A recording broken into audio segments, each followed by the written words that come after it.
তোমার নেতা তোমার শায়েখ আসল দলিল না, শয়তানও যে ওলি সে যে দিতে পারে ধোঁকা। তাই বায়াত নেয়ার আগে বন্ধু আমির যাচাই করো, কি বলেছে তোমার পীর, কি বলেছে আকাবির, কি বলেছে তোমার বাপ দাদারা। আসসালামু আলাইকুম ওয়া রাহমাতুল্লাহি ওয়া বারাকাতুহু। আলহামদুলিল্লাহি মুঈদিন নিআম ওয়া মুবিদিন নিকাম ওয়া বারিইন নাসাম ওয়া আশহাদু আল লা ইলাহা ইল্লাল্লাহ ওয়াহদাহু লা শারীকা লাহু খালাকানা মিনাল আদম ওয়া আল্লামানা বিল কলম আল্লামাল ইনসানা মা লাম ইয়ালাম وأشهد أن سيدنا ونبينا محمدا عبد الله ورسوله صاحب الأخلاق والقيم وهو الذي أوتي جوامع الكلم وأنقذنا الله به من الظلم والظلم صلى الله تعالى عليه وعلى آله أولي الفضل والهمم وصحبه ذوي الرشد والحكم والتابعين ومن تبعهم بإحسان إلى يوم تجتمع فيه الأمم أما بعد فأعوذ بالله من الشيطان الرجيم بسم الله الرحمن الرحيم ولقد أرسلنا رسلا من قبلك وجعلنا لهم أزواجا وذرية وما كان لرسول أن يأتي بآية إلا بإذن الله لكل أجل كتاب يمحو الله ما يشاء ويثبت وعنده أم الكتاب আল্লাহ তাআলা ইরশাদ করেন, আর আপনার পূর্বে আমি অনেক রাসূল পাঠিয়েছি এবং তাদের স্ত্রী এবং সন্তান সন্ততিও আমি দিয়েছি। আর কোনো রাসূলের পক্ষে আল্লাহর হুকুম ছাড়া আয়াত আনা সম্ভব নয়। প্রত্যেকটি বিষয়ের জন্য একটি নির্দিষ্ট সময় লিখিত আছে। আল্লাহ তাআলা যা চান তা মিটিয়ে দেন আর যা চান তা স্থির করেন। আর মূল গ্রন্থ, মূল কিতাব আল্লাহর নিকট। ইমাম আবু হানিফা শাখার অন্তর্গত শাহানিয়া রেইস ওয়ার্ড কর্তৃক আয়োজিত আজকের এই দ্বীনি মজলিসে উপস্থিত সম্মানিত সভাপতি এবং আমার সামনে উপবিষ্ট কোরআন সুন্নাহ প্রেমিক দিনদার ইমানদার ভাইরা, সূরাতুর রাদ থেকে দুটি আয়াত 38 এবং 39 নম্বর আয়াত তিলাওয়াত করে এর সহজ সরল বাংলা অনুবাদ উপস্থাপন করলাম। এই দুটি আয়াতের আলোকে যে বিষয় আলোচনা করব সেটি হচ্ছে, আল্লাহ তাআলা যা চান তাই হয়, মানুষ যা চায় সেটা হবে না। আমার আপনার ভাগ্যে যেটা আল্লাহ তাআলা লিখে রেখেছেন, যেটাকে তাকদীর বলা হয়, এই তাকদীরের বিষয়ে কিছু আলোচনা উপস্থাপন করব ইনশাআল্লাহ। প্রিয় ভাইরা, নবী রাসূলদের সম্পর্কে কাফির মুশরিকদের একটি সাধারণ ধারণা ছিল যে তারা মানুষ না হয়ে তারা যদি ফেরেশতা হতো, নবী রাসূলরা, তাহলে বেশি ভালো হতো। ফলে সাধারণ মানুষের দৃষ্টিতে নবীদের শ্রেষ্ঠত্ব বিতর্কের ঊর্ধ্বে থাকত। এটি ছিল নবী রাসূলদের ক্ষেত্রে কাফির মুশরিকদের বিশ্বাস, কাফির মুশরিকদের ধারণা। কিন্তু এটি ছিল এক ধরনের বাড়াবাড়ি, সীমালঙ্ঘন। নবী রাসূলদের সম্পর্কে আকীদা বিশ্বাস হচ্ছে যে তাদের ক্ষেত্রে আমরা বাড়াবাড়িও করব না, তাদের ক্ষেত্রে আমরা ছাড়াছাড়িও করব না, বরং মধ্যম পন্থা অবলম্বন করতে হবে। কাফির মুশরিকরা মনে করত নবী এমন হবে আল্লাহর পক্ষ থেকে প্রেরিত, তার আশেপাশে ডানে বামে বডিগার্ড থাকবে, ফেরেশতা থাকবে, বা নবী নিজে একজন ফেরেশতা হবেন। এই ধরনের তাদের বিশ্বাস ছিল, এই ধরনের তাদের একটা চিন্তা ছিল। তো পরে যখন তারা দেখলো যে নবী এমন যে আমাদের মতোই, নবী খাবার খাচ্ছে, নবী ঘুমাচ্ছে, নবী বাজার ঘাট করে, ইয়াকুলুত তাআম ওয়া ইয়ামশি ফিল আসওয়াক, এটা তাদের কাছে একটা প্রশ্নের বিষয় ছিল। যেটা আমাদের সমাজেও এক ধরনের মানুষ মনে করে যে একজন মসজিদের ইমাম হবে, সমাজের সাথে কোনো সম্পর্ক নাই। পীর সাহেব, বুজুর্গ যারা হন, তারা এমন হতে হবে যে সমাজের সাথে কোনো সম্পর্ক নাই। এবং অনেকের এমনও হয় যে তারা মনে করে যে জঙ্গলে যাবে, বিবাহ শাদী করবে না, বিবাহ শাদী করা, ব্যবসা বাণিজ্য করা, রাজনীতি করা, এগুলো হচ্ছে দুনিয়াদারি। নবী রাসূল, হুজুর, মৌলানা, বুজুর্গ, ওনার হবে শুধু আখিরাত নিয়ে, পরকাল নিয়ে, এই ধরনের একটা চিন্তা ছিল। আল্লাহ তাআলা এর জবাব দিয়েছেন, না হে নবী, শুধু আপনি নন, আগের নবীদের আজওয়াজান ওয়া যুররিয়া, তাদের স্ত্রীও ছিল এবং তাদের সন্তানও হতো। নবীদের সম্পর্কে এই ধারণা মনে করে যে তারা মানুষ ছিলেন না, তারা ফেরেশতা ছিলেন, বা আমাদের সমাজে কিছু মানুষ এখন মনে করে যে তারা মাটির তৈরি নন, তারা কিসের তৈরি? নূরের তৈরি। শুনছেন এগুলো আপনারা? তারা কিসের তৈরি বলে? নূরের তৈরি। তো এগুলো হচ্ছে নবীদের ক্ষেত্রে বাড়াবাড়ি করা। আর রাসূল সাল্লাল্লাহু আলাইহি সাল্লাম এই বিষয়ে সতর্ক করে গিয়েছেন। বুখারী মুসলিমে এসেছে, লা তুতরুনি কামা আতরাতিন নাসারা ঈসা ইবনে মারইয়াম ওয়ালাকিন কুলু আবদুল্লাহি ওয়া রাসূলুহু। আমার সম্পর্কে তোমরা বাড়াবাড়ি করিও না যেরকম খ্রিস্টানেরা ঈসা আলাইহিস সালাম সম্পর্কে বাড়াবাড়ি করে তাকে আল্লাহর সন্তান বানিয়েছে। আমি নবীকে তোমরা উঠাতে উঠাতে আমাকে আল্লাহ বা আল্লাহর সন্তান বা ফেরেশতা, নূরের তৈরি, আমি গায়ব জানি, এই ধরনের, আমি হাজির নাজির, আমি সব জায়গায় আছি, এই ধরনের আমার সম্পর্কে তোমরা বিশ্বাস করিও না। আমি নবী হচ্ছে আবদুল্লাহি ওয়া রাসূলুহু, আমি আল্লাহর আব্দ এবং আমি হচ্ছে আল্লাহর রাসূল। আমি আল্লাহর আব্দ বলতে আবার তিনি আমাদের মতো আব্দ, অর্থাৎ আমরা যেরকম উঠতে বসতে চলতে ফিরতে গুনাহ করি এরকম তিনি নন। আবদুল্লাহি ওয়া রাসূলুহু, তিনি কি ছিলেন? রাসূল ছিলেন। এটা বলে আবদুল্লাহ বলে আল্লাহর মাকাম থেকে তাকে নামানো হয়েছে। তিনি মাকামে রুবুবিয়্যাত, মাকামে উলুহিয়্যাত থেকে তিনি নিচে, তিনি হচ্ছেন মাকামে রিসালাত। আবার ওয়া রাসূলুহু বলে আমাদের মাকাম থেকে উঠানো হয়েছে, অর্থাৎ তিনি আমাদের মতো সাধারণ মানুষ নন, বরং তিনি হচ্ছেন একজন মহামানব, তিনি হচ্ছেন নিষ্পাপ, তিনি হচ্ছেন মাসুম, তিনি হচ্ছেন উত্তম চরিত্রের অধিকারী, তিনি হচ্ছেন আমাদের উত্তম আদর্শ, নমুনা, উসওয়াতুন হাসানা। সুবহানাল্লাহ। তো এটি হচ্ছে নবী রাসূলদের সম্পর্কে আমাদের আকীদা, আমাদের বিশ্বাস। তারা মানুষ ছিলেন। তারা কি ছিলেন? মানুষ ছিলেন। قالت لهم رسلهم إن نحن إلا بشر مثلكم। নবীরা এসে বলেছেন যে আমরা তোমাদের মতোই মানুষ। হ্যাঁ, পার্থক্য এতটুকু, সৃষ্টিগতভাবে আমরা তোমাদের মতো মানুষ, বাশারুম মিথলুকুম। পার্থক্য হচ্ছে ওয়ালাকিন্নাল্লাহা ইয়ামুন্নু আলা মান ইয়াশাউ মিন ইবাদিহি। আল্লাহ তাআলা কিছু বান্দাদের উপর দয়া করে তাদেরকে আল্লাহ নবী বানান। আল্লাহ আমাদের উপর দয়া করে আমাদেরকে নবী বানিয়েছেন। তোমরা হচ্ছে উম্মত, আমরা হচ্ছে নবী। আল্লাহ তাআলা আমাদেরকে এই মর্যাদা দিয়েছেন। কিন্তু সৃষ্টিগতভাবে তোমরা মাটির এবং আমরা নূরের, বা তোমরা মানুষ আমরা ফেরেশতা, বিষয়টা এমন নয়। আর রাসূল সাল্লাল্লাহু আলাইহি সাল্লাম নিজেও তার পরিচয় দিয়েছেন, কুল ইন্নামা আনা বাশারুম মিথলুকুম ইউহা ইলাই। হ্যাঁ নবী, আপনি বলুন আমি তোমাদের মতোই একজন মানুষ। হ্যাঁ, আমার উপর ওয়াহি আসে, তোমাদের উপর কি আসে না? ওয়াহি আসে না। সম্মানিত ভাইরা, রাসূল সাল্লাল্লাহু আলাইহি সাল্লাম সম্পর্কেও কিছু মানুষ এরকম বাড়াবাড়ি যখন করা শুরু করলো, এবং বুখারী মুসলিমে এসেছে যে তার ঘরে 3 ব্যক্তি এসেছিল, রাসূল সাল্লাল্লাহু আলাইহি সাল্লাম ছিলেন না। তারা এসে রাসূল সাল্লাল্লাহু আলাইহি সাল্লামের ঘরের হালত সম্পর্কে জানার চেষ্টা করলো, তিনি ঘরে কি করেন। তো তারা পরে চিন্তা করলো, একজনে বলল যে আমি এখন থেকে আর বিবাহ শাদী করবো না। আরেকজন বলল যে এখন থেকে আমি ইফতার করবো না, শুধু কি করব? রোজা রাখবো। আরেকজন বলল যে আমি এখন থেকে রাত্রে ঘুমাবো না, শুধু ইবাদত করব। রাসূল সাল্লাল্লাহু আলাইহি সাল্লাম তার সুন্নত বলে দিলেন, ওয়ালাকিন্নী আসুমু ওয়া আফতির ওয়া উসাল্লি ওয়া আরকুদ ওয়া তাযাওয়াজুন নিসা।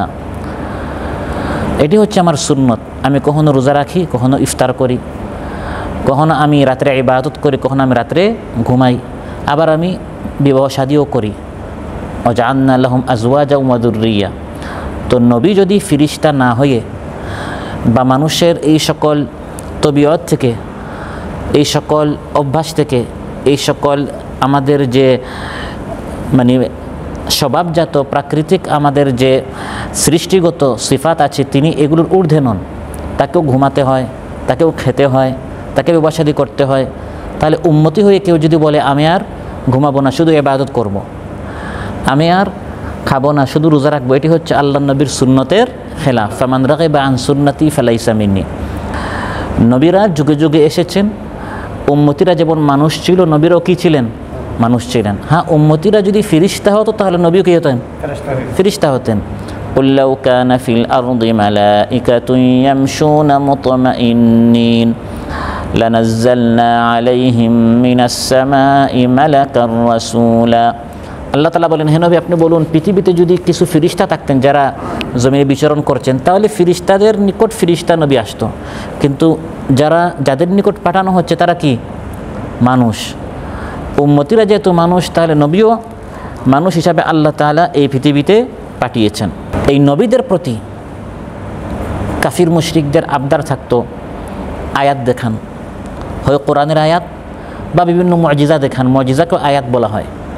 তো আল্লাহ তাআলা বলছেন, এই নবীরা তো আমার আবদ, তারা তো আমার পক্ষ থেকে প্রেরিত রাসূল, তারা তো আর রব না, তারা তো আর আল্লাহ না যে তাদের হাতে আয়াত আছে, তোমরা বললেই তারা আয়াত দেখাবে বা তোমরা বললেই তারা মুজিজা দেখাবে। মূল মুজিজা এবং আয়াত হচ্ছে আমি আল্লাহর হাতে, আমি হচ্ছে মাবুদ আর তারা হচ্ছে আবদ, তারা হচ্ছে আমার গুলাম, আমার প্রেরিত রাসূল। ওয়ামা কানা লিরাসূলিন আন ইয়াতিয়া বিআয়াতিন ইল্লা বিইذনিল্লাহ। নবীরা মানুষ ছিলেন, সৃষ্টিগতভাবে যেরকম আমরা মানুষ, তারাও কি ছিলেন? মানুষ ছিলেন। আমরাও যেরকম বিবাহ শাদী করি, সন্তান আছে, তারাও বিবাহ শাদী করেছেন, তাদেরও সন্তান ছিল। আমরা যেরকম রব নই, তারাও এরকম রব নন। আমরা যেরকম আল্লাহর আবদ, তারাও এরকম আল্লাহর আবদ ছিলেন। আমাদের হাতে যেমন আসমান জমিনের কোনো নিয়ন্ত্রণ, তসররুফ, সকালকে বিকাল বানানো, রাতকে দিন বানানো, দিনকে রাত বানানো, আসমান ফেটে ফেলা, জমিন প্রকম্পিত করা, চাঁদকে দ্বিখণ্ডিত করা, এই ধরনের বিষয় শুধু আল্লাহর হাতে। নবী যদি আল্লাহ চান তাহলে তিনি দেখাতে পারেন, কিন্তু নিজস্বতার কোনো ক্ষমতা নেই।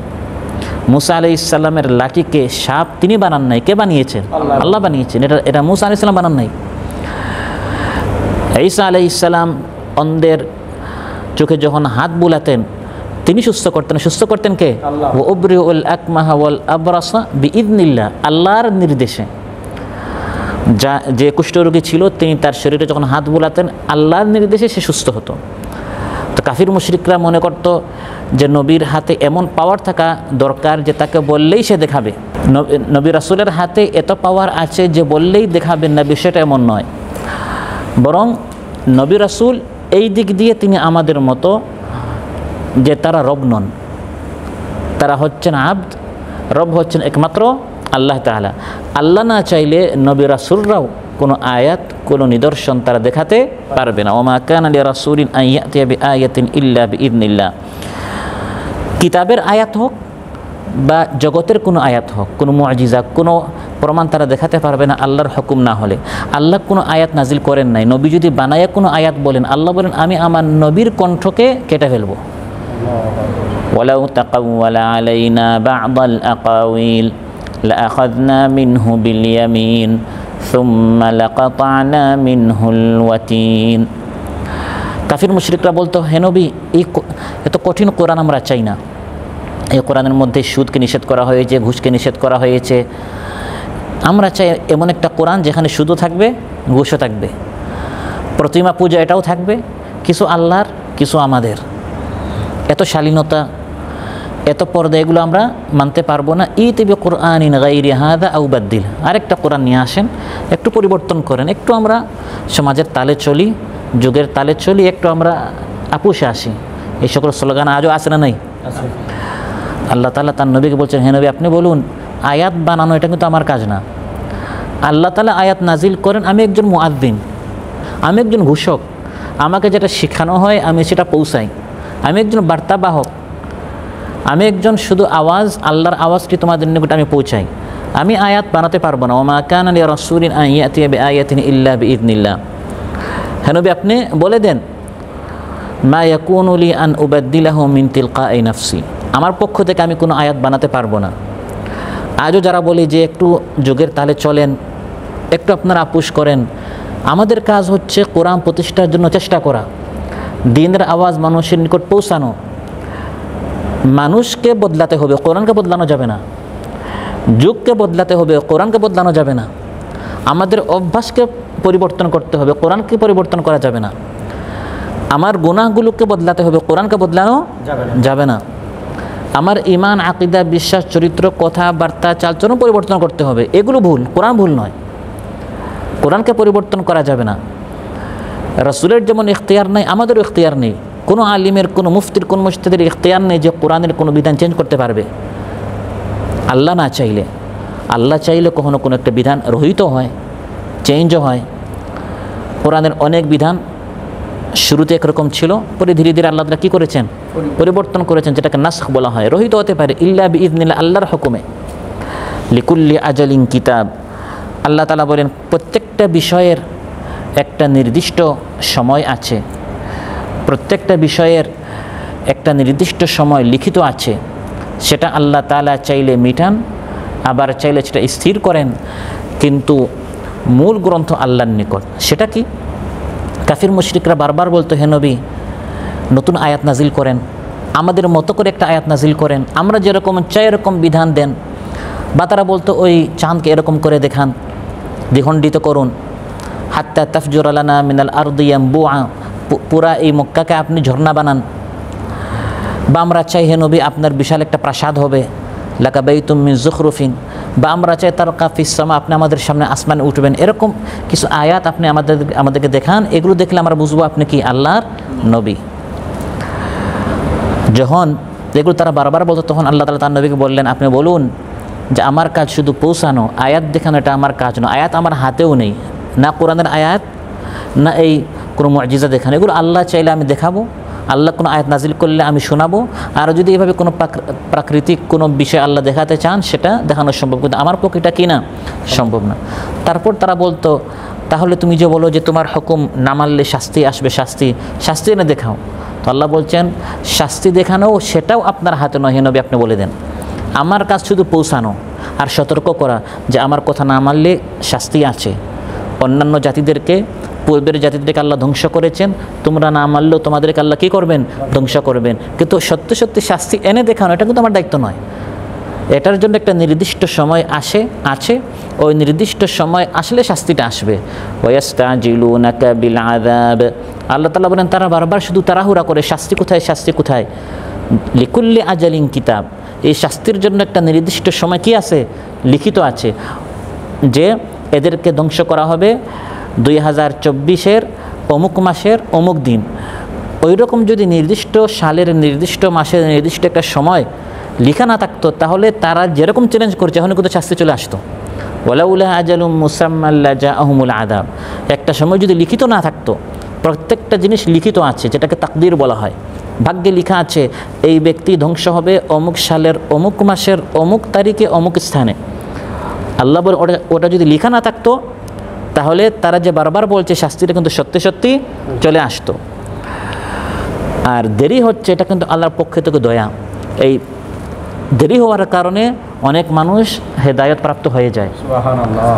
যদি তারা যে চ্যালেঞ্জ করেছে শাস্তি নিয়ে আসেন, সঙ্গে সঙ্গে যদি শাস্তি চলে আসতো, তাহলে অনেক আগে তার ধ্বংস হয়ে যেত। ওয়ালাউ ইউআখিদুল্লাহুন নাসা বিমা কাসাবু মা তারাকা আলা যাহরিহা মিন দাব্বা।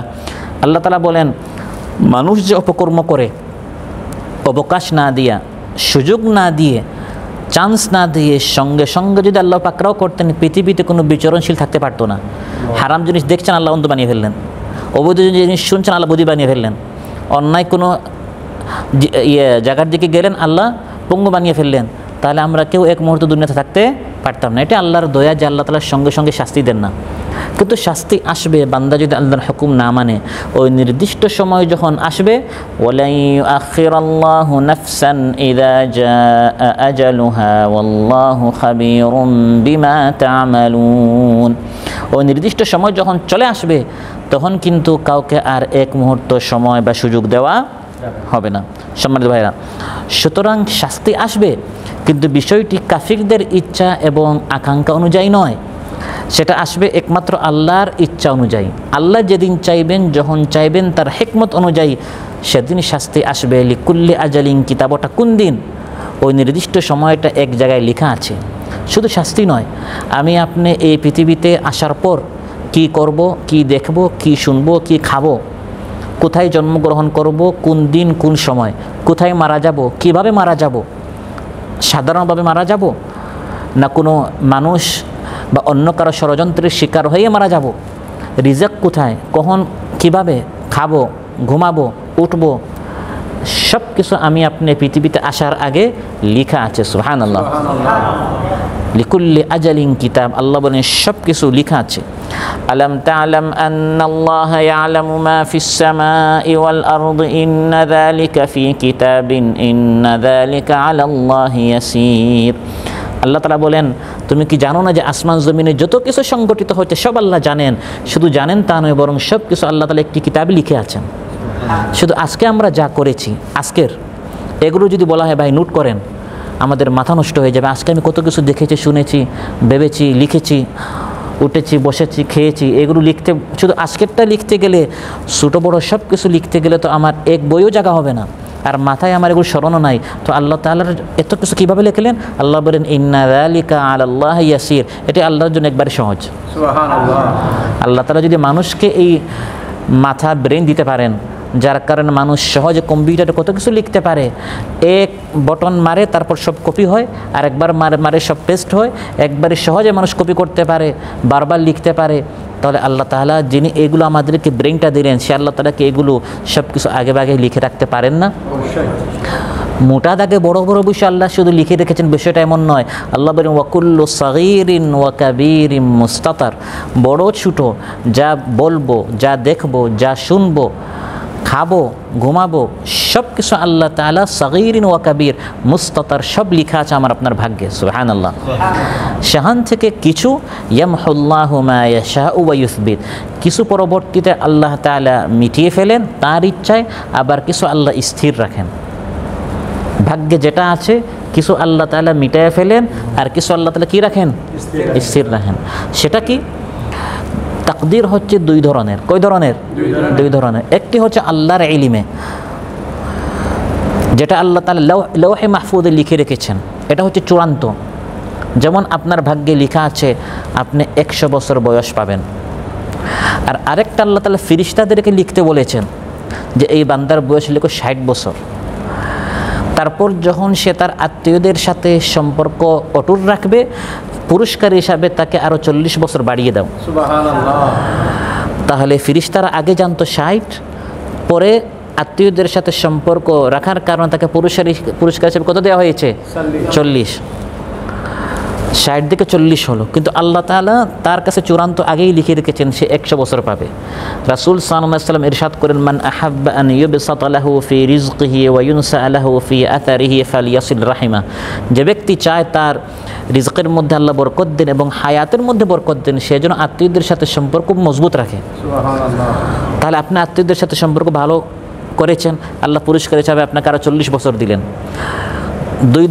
দুই ধরনের তাকদীর আছে। একটাকে বলা হয় তাকদীরুল মুআল্লাক, আরেকটা হচ্ছে তাকদীরুল মুবরাম, যেটা চূড়ান্ত। আল্লাহর নিকট আল্লাহ জানেন যে আপনি সর্বশেষ 100 বছরই পাবেন, কিন্তু ফেরেশতাদের কাছে যেটা আছে সেটাতে প্রথমে লেখা ছিল 60, পরে হয়ে গেল 40, মোট 100। আবার প্রথমে আপনি অনেক গুনাহ করেছেন, ফেরেশতারা সমানে লিখছে গুনাহ। ফেরেশতারা ভাবছে এই বান্দা এত গুনাহ করেছে, এই বান্দা নিশ্চিত যাবে জাহান্নামে। কিন্তু হঠাৎ আপনি বলেন আস্তাগফিরুল্লাহ, লা ইলাহা ইল্লা আনতা সুবহানাকা ইন্নী কুনতু মিনাজ জালিমিন, রাব্বানা যালামনা আনফুসানা ওয়া ইল্লাম তাগফির লানা ওয়া তারহামনা লানাকুনান্না মিনাল খাসিরিন। আল্লাহ বলেন ইয়ামহুল্লাহ, এগুলো সব গুনাহগুলো আল্লাহ মিটাইয়া দেন। সুবহানাল্লাহ। আল্লাহর নিকট এটা যেটা লৌহে মাহফুজে লেখা আছে, সেটা লেখা আছে যে এই বান্দা শেষে জান্নাতেই যাবে এবং সে যত গুনাহ করে যে এগুলো মিটানোই হবে, ওই গুনাহের কারণে তাকে পাকড়াও করা হবে না। কিন্তু ফেরেশতারা জানতেন না। ফেরেশতারা তারা যেটা লিখছিল তাদের হিসাবে যে এই বান্দা জাহান্নামে যাবে, কিন্তু পরে এইগুলো মানে ফেরেশতাদের কাছে যেটা আছে এগুলো মিটানো হয়। আবার কখনো স্থির থাকে, যদি বান্দা তাওবা না করে, ওয়ায়ুসবিত, কিছু স্থির থাকে, আবার কিছু মিটানো হয় ফেরেশতাদের এগুলো। কিন্তু ওয়াইনদাহু উম্মুল কিতাব, মূল যে গ্রন্থ আল্লাহর কাছে, সেটা মিটানো হয় না এবং যোগ হয় না, বিয়োগ হয় না, সেটা যেভাবে আসে সেভাবেই থাকে। কিন্তু ফেরেশতাদের কাছে যেটা আছে এটা চেঞ্জ হয়। দোয়ার কারণে কখনো বিপদ আপদ দূর হয়ে যায়। ফেরেশতাদের এখানে হতে পারে লেখা ছিল যে আগামীকাল আপনার সন্তানটি মারা যাবে, খুব অসুস্থ। আপনি যদি বারবার দোয়া করেন, হে আল্লাহ আমার সন্তানকে সুস্থ করেন, ফেরেশতাদের কাছে যেটা লেখা ছিল ওটা চেঞ্জ হয়ে যাবে। সুবহানাল্লাহ। লা ইয়ারুদ্দুল কাদা ইল্লা দুআ। তাকদীরকে দোয়া পরিবর্তন করে ফেলে। সেটা কোনটা? আল্লাহর নিকট যেটা, সেটা নয়, উম্মুল কিতাবে নয়, বরং ফিরিস্তাদের কাছে যে কিতাব আছে, খুব বেশি যখন বান্দা দোয়া করে তখন রাসূল সাল্লাল্লাহু আলাইহি ওয়াসাল্লাম ইরশাদ করেন, লা ইয়ারুদ্দুল কাদারা ইল্লা দুআ, তাকদীরে যেটা আছে সেটা চেঞ্জ হয়ে যায়, সেটা পরিবর্তন হয়ে যায়। সুবহানাল্লাহ। আল্লাহর নিকট যেটা আছে এটা কখনো চেঞ্জ হবে না, এটা কখনো চেঞ্জ হবে না। সেটা হচ্ছে চূড়ান্ত ভাগ্য, চূড়ান্ত তাকদীর। আর সেটা আমার আপনার সৃষ্টির আগে 50,000 বছর আগে আল্লাহ তাআলা লিখে রেখেছেন। সুবহানাল্লাহ। কাতাবাল্লাহু মাকাদিরাল খালাইকি ক্বাবলা আন ইয়াখলুকাস সামাওয়াতি ওয়াল আরদা বি50,000 সানা। সহিহ মুসলিমের বর্ণনা, সৃষ্টিকুলকে সৃষ্টি করার 50,000 বছর আগে আল্লাহ তাআলা সব কিছু লিখে রেখেছেন। সুবহানাল্লাহ। কারণ প্রথম সৃষ্টি হচ্ছে কালাম। প্রথম সৃষ্টিকে কালাম, আউয়ালু মা খালাকাল্লাহুল কালাম, প্রথম সৃষ্টি হচ্ছে কালাম। সৃষ্টি করার পর কলমকে আল্লাহ বলেছেন উক্তুব, লিখো। সে বলল মা আক্তুব, হে আল্লাহ কী লিখবো? আল্লাহ বলেন উক্তুব মা হুয়া কাইনুন ইলা ইয়াউমিল কিয়ামা, কিয়ামত পর্যন্ত পৃথিবীতে যা হবে সব তুমি লিখো। সুবহানাল্লাহ। আমার আপনার ভাগ্যে যা আছে সব লিখাই আছে।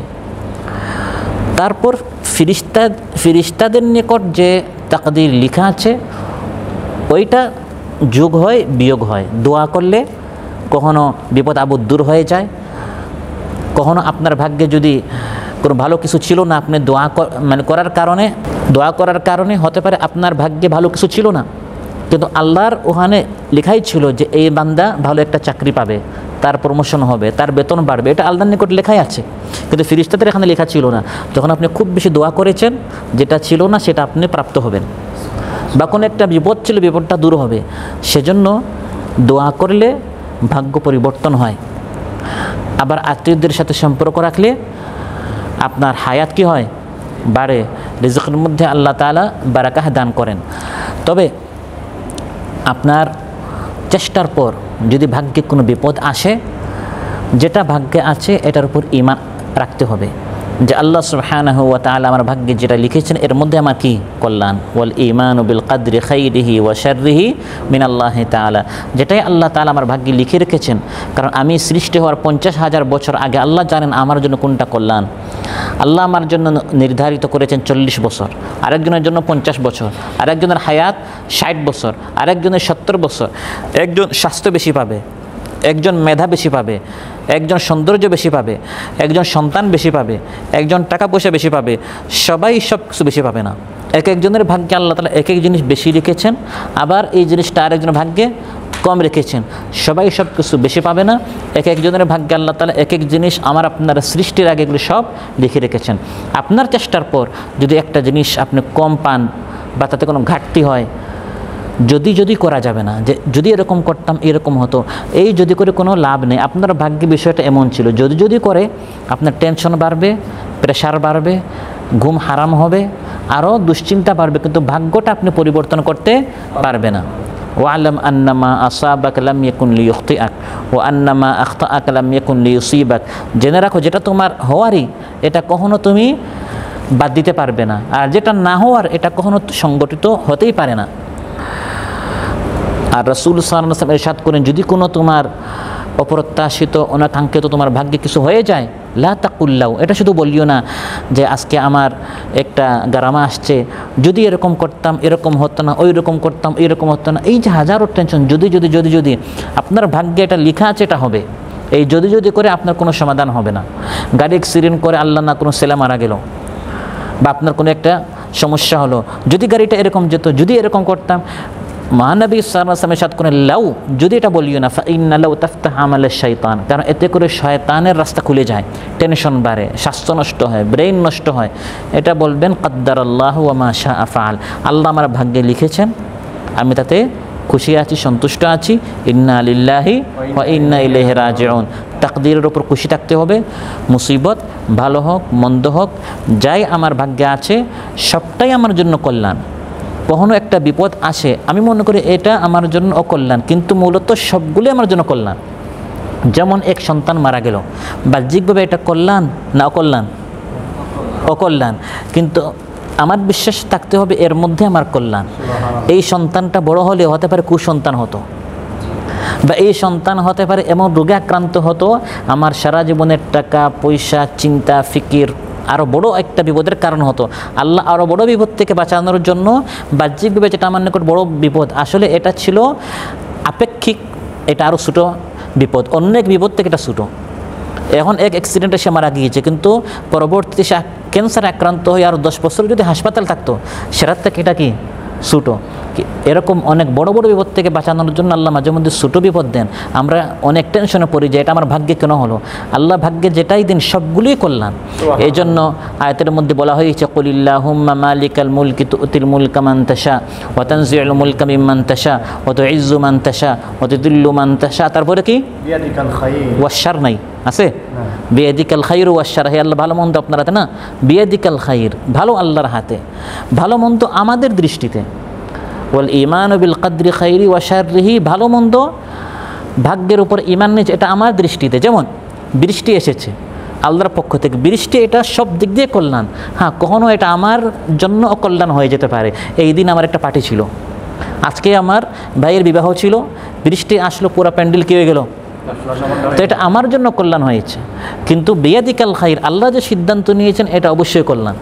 ব্যক্তি বিশেষ দুই একজনের কারণে আল্লাহ তো আর বৃষ্টি বন্ধ করতে পারে না, কারণ প্রতিদিন কারো না কারো পার্টি আছে, বৃষ্টি ছাড়াও থেকে দুনিয়া চলবে না। এভাবে যে বিপদই আসে না কেন, বিপদটা মূলত বিপদ হিসাবে আসে না, এটা মূলত কল্যাণ। বিয়াদিকাল খায়র, আল্লাহর পক্ষ থেকে যা আসে সব কল্যাণ, আমাদের কারণে অকল্যাণ আসে। আশাররুন উরিদা বিমান ফিল আরদি, জমিনওয়ালাদের জন্য অকল্যাণ চাওয়া হয়েছে। আম আরাদা বিহিম রাব্বুহুম রাশাদা, না আল্লাহ তাআলা কল্যাণ চেয়েছেন। আরাদা বিহিম রাব্বুহুম রাশাদা, আল্লাহ কল্যাণ চান, কিন্তু অকল্যাণের ক্ষেত্রে বলা হয় না যে আল্লাহ চেয়েছেন। উরিদা, চাওয়া হয়েছে, আল্লাহ তাআলা অকল্যাণ চান না। আল্লাহ সবসময় কী চান? কল্যাণ চান। আমার দৃষ্টিতে হতে পারে এটা অকল্যাণ। আপনি একটা প্রথম টেস্টে আপনি লাইসেন্স পান নাই, আপনার জন্য এটা কি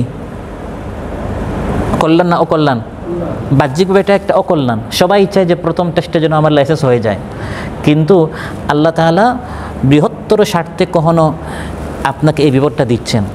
কারণ প্রথম টেস্টে যদি আপনি পান, না পাওয়ার কারণে দ্বিতীয় টেস্ট পর্যন্ত আপনি যত তাহাজ্জুদের নামাজ পড়তেন, যত দোয়া দুরূদ করতেন, যত সদকা করতেন, যত আল্লাহর নিকট চাওয়ার কারণে যত আখিরাতের স্বভাব হইতো, এগুলো থেকে আপনি বঞ্চিত হয়ে যেতেন।